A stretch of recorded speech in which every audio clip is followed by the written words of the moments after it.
So আসসালামু আলাইকুম। আমি একটা ভিডিও শেয়ার করতে চাই। ভিডিওটা হচ্ছে এরকম যে ভিডিওটা সবার জন্য, ছেলেদের জন্য, মেয়েদের জন্য। তো একটা কমেন্টে দেখেছিলাম আমি যে একটা মেয়ে একটা একটা বয়স্ক লোককে জিজ্ঞেস করলো যে ভালোবাসা মানে কি। তো উনি বয়স্ক লোকটার সামনে গিয়ে বললো সামনে একটা বাগান আছে, ওই বাগান থেকে একটা সবচেয়ে সুন্দর ফুলটা তুলে নিয়ে আসবে। তারপরে মেয়েটা চলে গেল, সামনের দিকে এগিয়ে গেল। এগিয়ে গিয়ে প্রথম গাছে দেখতে পেল একটা সুন্দর ফুল। সে মনে করলো এর থেকে হয়তো সামনে আরো একটা ভালো সুন্দর ফুল পাওয়া যাবে। তাই বলে সে চলে গেল, সামনে এগিয়ে গেল। সামনে এগিয়ে গিয়ে সব গাছ দেখলো, কিন্তু তার চেয়ে সুন্দর ফুল একটাও পেল না। তারপর মেয়েটা আবার সেই গাছটার কাছে গেল, যে গাছটাতে অনেক সুন্দর ফুল ছিল। প্রথমে যেটা ছিল সেটাই কাছে গেল। তারপর সেখানে গিয়ে দেখলো সেই ফুলটা ঝরে পড়ে গেছে। তার মানে এটা দাঁড়ালো যে প্রথম যে জীবনে আসবে তাকে বেঁধে রাখবে। এর থেকে শেখা যায়, এটাই বাস্তবতা। এর থেকে শেখা যায় যে প্রথমে যে থাকবে তাকে কদর করো, তাকে তুমি ভালোবাসা দাও, তাকে সময় দাও, তারপর যদি তুমি আসতে থাকো। দ্বিতীয়বার কারো কাছে গেলে সেটা তুমি ভুল করবা। So, তো বিষয়টা এমন ছিল যে আমার জীবনেও কি একজন এসেছিল। আমাদের রিলেশন প্রায় 1 বছর 4 মাস আমাদের রিলেশন ছিল। তারপরে আমাদের রিলেশন প্রায় ভালোই চলছিল। তারপরে একদিন তার কথা বলার ধরন, চলাফেরা সবকিছু হঠাৎ পাল্টে যায়। সে মুখে না বললে আমি অনুভব করতে পেরেছিলাম সে আমাকে রাখতে চায় না। তারপরে ফাইনালি সে হঠাৎ একদিন বলেই দেয়, সেদিন হঠাৎ বলে, ফোন করে বলে যে কি এই রিলেশন রাখতে পারবো না, ভালো থেকো। তারপর থেকে আমি বুঝেছিলাম যে কাউকে বেঁধে রেখে যায় না। তারপর নিজেকে কোনো মতো সামলিয়ে প্রায় 6 মাস পর সে একদিন সেদিন কল করে, অন্য নম্বর থেকে কল করে।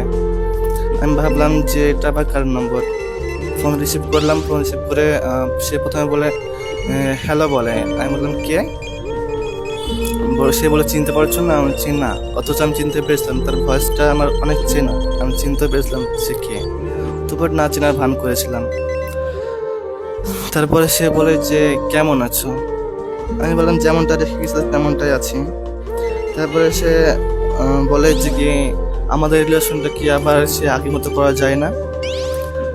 তখন আমি উত্তরে দিয়েছিলাম যে মানুষ একবার চলে গেলে বারবার সেই মানুষটা ফিরে আসে না। তুমি কাকে হারিয়েছো তুমি নিজেই জানো। সে বলেছিল যে আবার কি আমাদের রিলেশনটা এক করা যায় না? আমি বলছিলাম না, আমার দ্বারা আর রিলেশন করা সম্ভব না। তারপরে আমি ফোনটা কেটে দিই। তারপর সে আবার ফোন করে, কিন্তু আমি ফোন ধরি না, ব্লক করে দিই।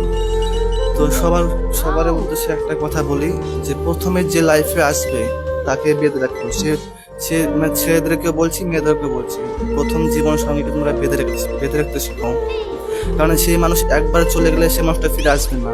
কথায় বলে না যে সময় একবার চলে গেলে সেই সময়টা আর ফিরে পাওয়া যাবে না, তেমনি একটা মানুষকে যদি হারিয়ে ফেলো সেই মানুষটা কখনোই ফিরে পাবে না।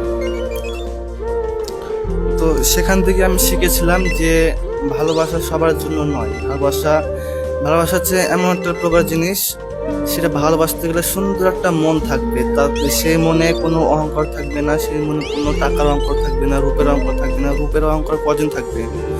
রূপ বেশি দিন থাকে না। দেখুন রূপেরটা কেমন, দেখুন আপনি যদি মারা যান, একটা সুন্দরী ছেলে কিংবা একটা সুন্দরী মেয়ে যদি মারা যায়, সে লাস্টটা কিছু কিছু মানুষ দেখতে যাবে না, কারণ তারা ভয় পাবে বলে। তাই একটা কথা বলি, কখনো নিজের রূপ কিংবা টাকার এসব নিয়ে অহংকার করা ঠিক নয়। আর বলার মতো আমার কিছু নেই, বা আমাদের একটাই কথা, সে বলেছিল যে ভালো থেকো। তবে একটা কথা ভেবেছিলাম যে সে আমাকে জীবনটা নষ্ট করে দিয়ে সে বলে গেছিল ভালো থেকো। তো আমি সবসময় চাই সে যেখানে থাকুক, যার কাছে থাকুক, সবসময় ভালো থাকুক। আমি এটাই চাই। আমি আল্লাহর কাছে আগেও দোয়া করতাম, এখনো দোয়া করি। আগে দোয়া করতাম তাকে পাওয়ার জন্য, আর এখন দোয়া করি তাকে ভোলার জন্য।